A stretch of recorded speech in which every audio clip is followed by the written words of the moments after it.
Hello, today I'll be informing you on acceptance sampling and its application to the engineering field. Acceptance sampling is a statistical tool used with quality control. It's used by engineers to help analyze quality of a product, but also used to help plan for improvement of said products.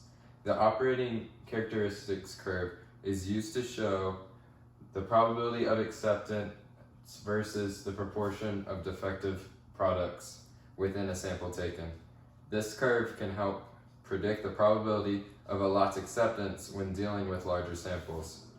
As engineers, we can use the operating characteristic curve when designing products in bulk, such as screws or other small parts that we often use. So, once an engineer of a team decides on acceptable quality level, the producer and buyer risk can then be analyzed. Producer risk is a type 1 error, whereas consumer risk is typically a type 2 error. Often, the producer risk is lower than the consumer's risk. The producer's risk is set around 5%, whereas consumer risk is typically set around 10%. This stems from producers being willing to lose out a few dollars on defective products when trying to produce mass amounts of products. As engineers, we end up playing both roles.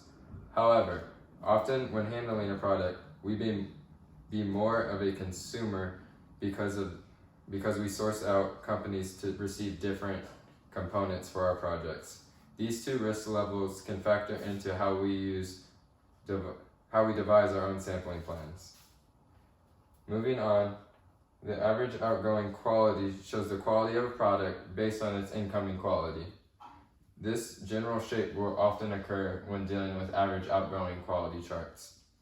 This allows engineers to see the real average of defects that might appear in a lot that is approved.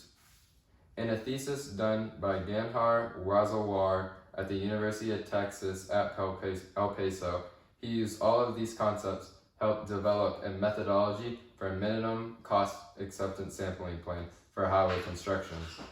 In his thesis, he shows how, as engineers, our plan in determining a sampling plan always has associated costs that we must keep in mind, because testing always costs resources.